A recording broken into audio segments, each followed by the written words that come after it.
Hi, I'm Ron Howard, and welcome back to E's 1 hour behind-the-scenes look at the movie that I just finished directing, How the Grinch Stole Christmas.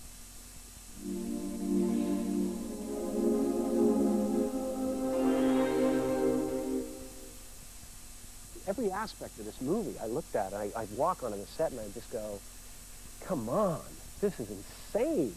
It's amazing. C'est un sacré défi d'adapter pour l'écran une histoire qui surgit d'un livre pour enfants. They were still exploring the idea of just what to do to get the book onto the screen, what to do to get it off the page and on film. Il faut des spécialistes des esprits très habiles et de nombreux artistes pour faire naître Chouville. I went back and started at the very beginning, went and for a couple of days set and put all the Seuss books from the first one to the last one out in front of me. Michael, consciencieusement, a consulté les pages du livre pour enfants en passant au tournage. The first task at hand was really how to divide up the world, how to divide up the stories. It was certainly between sort of the world of the Grinch and the world of the Who's. Whoville was conceived sort of not as Seuss had done it in the book, just a series of little haystack houses, but I wanted to make it as a medieval village. Take a bus to one of the sound stages, and then you'd walk on, it'd be snowing, it'd be Whoville. I mean, it'd be like a town. The largest soundstage at Universal was completely transformed into Whoville. The magic of walking on that set for the first time and seeing everything created out of painted styrofoam, all those curvy lines. It was like a fantasy world. It was like a big dream. And my bedroom was really, it was like a fantasy, just like I said. My bedroom was really fantasy. It was all pink. It was like a girl's dream. Then what I wanted to try to do was to think about the Grinch then, and sort of in contrast to that world, sort of what would his world be like? I really wanted to kind of take all the color out of the Grinch's world as much as possible. I wanted it to almost feel like a black and white movie. Si vous imaginez que c'est facile à faire, c'est loin de la vérité car c'est plutôt l'enfer. These things all had to work, and you know the things that have proven to be most difficult were some of the things we felt would be actually the simplest. Sort of, okay, now we've gotten the right shape to this, we've gotten the right color, but the damn door can't open now because the hinges won't work. Every stick of furniture, every hand prop, everything has all been, if not manufactured in the vast majority, has been sort of illustrated and built from scratch. I was always amazed at what they came up with. I mean, look at everything down to the details of the furniture and the design. It doesn't just come from a catalog magically. Somebody draws it and creates it and cares about it. Everyone was so intent on really trying to capture the essence of these things and be as true as possible to not necessarily to the letter, but more to the spirit of Seuss. Après des mois d'efforts, Chouville est enfin né. Seulement, il reste encore les costumes à trouver. Well, the Grinch, of course, has no clothing in the book except for the Santa suit.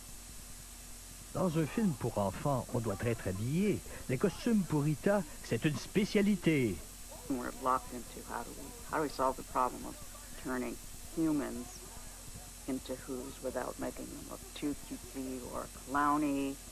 Rita a travaillé pour le film Casino et des gens renommés comme Robert De Niro.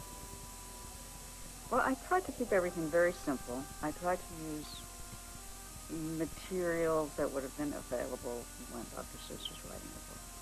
It was like doll dressing. Every character, especially Martha May, she was kind of the Barbie. The task with Martha was to make her a glamorous, beautiful Who, which we could certainly achieve with those gorgeous wigs and costumes. I feel like we're doing the Wizard of Oz. And we've just been plowing ahead, and when you stand back, this is enormous. It's enormous. And it's fantastic, and it's really its own world. Les choux ont maintenant des maisons, un village, mais après les vêtements, il reste le maquillage.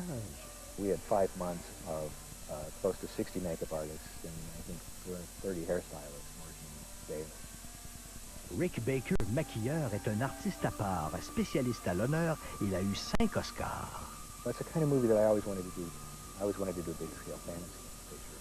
And a picture like this where everybody is in makeup.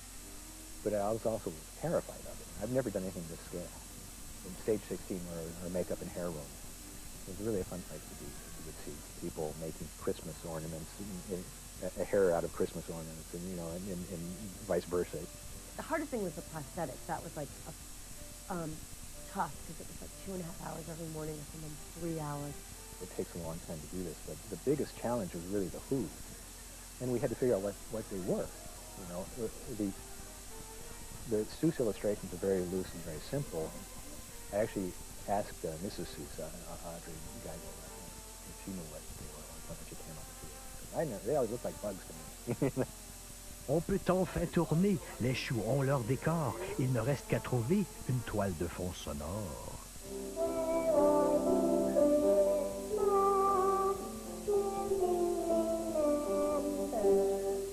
Ron asked me to become involved in this about a year ago to write the music, and it was a real challenge.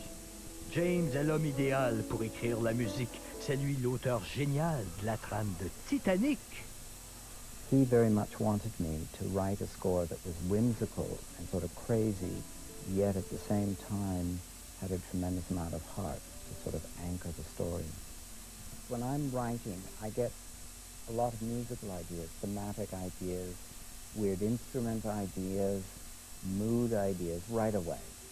And that's the process, turning all of these nice musical ideas into spun-out sequences that narrate the film. Rencontrons tout à l'heure l'enfant au talent fou qui joue avec bonheur la jeune Cindy Lou Chou. You'll have to eat this, Peg. Otherwise you would swallow your guts and talk.